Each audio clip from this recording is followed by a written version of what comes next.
Poor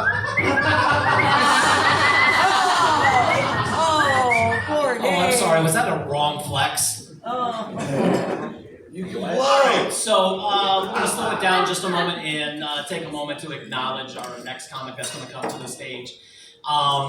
When these open mics are done, there is no restrictions for the most part when these comics come up here.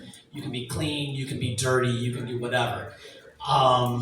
Dirty tends to get laughs just because of using the words. It's a natural response by people to kind of giggle at those words. So the comics who take the time and try to remain clean and do nothing but a clean set after going up after a lot of the blue comics, that says something about what they're trying to do. So with that being said, I'm going to start off with a clean joke.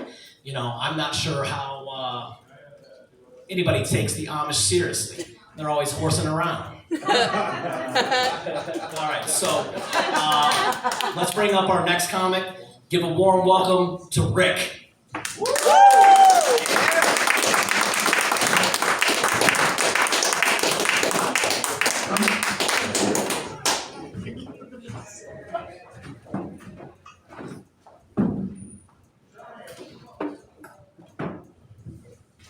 Well, clean can be funny too, but I asked Ryan, thanks for a great introduction, by the way. So I told him a story about why I needed him to be clean before I got on, because I tape all my episodes.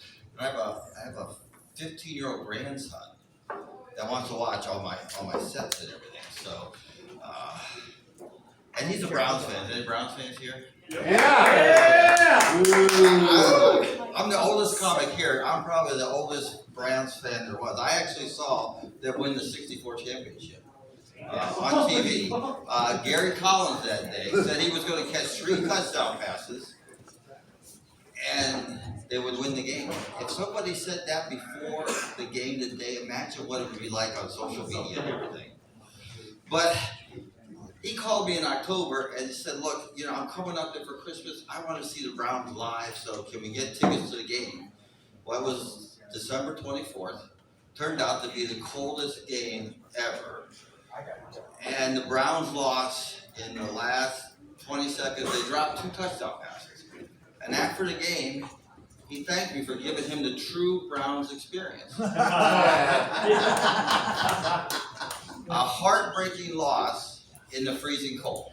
And that is the honest to God truth. That's Terry Pluto. I don't know if you know who Terry Pluto is. He writes about the Browns all the time. He should use that. But anyway, I ate up too much of my time for my regular skit, so I'm going to have to cut it short here. I want to talk about AI. Everybody knows artificial intelligence. Yeah.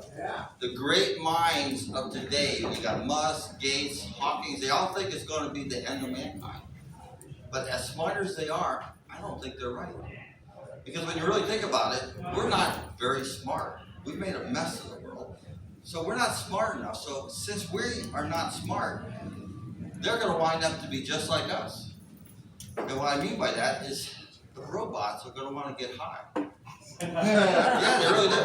So as soon as they see those cooling towers of a nuclear reactor, they're going to like rush over there, try to find an outlet, find that outlet, plug themselves in, and then you're just going to enjoy the nuclear buzz again. And it's going to be really good because they won't be able to unplug themselves. And before you know it, all over the world, you're going to have AI meetings. And robots are going to go, hi, my name is Charlie. I'm an addict. I can't get enough nuclear energy, but I can quit whenever I want to. But they really can't. The other thing they're going to want, there's AI cameras everywhere, watching us all the time. There's probably some in this room. And they're watching everything. Not only watching everything, they're watching us have sex. So the robots are going to want to have sex. So imagine you have an AI washer in a spin cycle, and you got the dryer in fluffy fabrics. They're both spinning away, and before you know it, they're going to be having appliance sex. So I don't think we have to worry about them destroying us because they're going to be too busy pleasuring themselves on the drugs and sex to kill us. Thank you very much. You all have a great evening. Drive safely.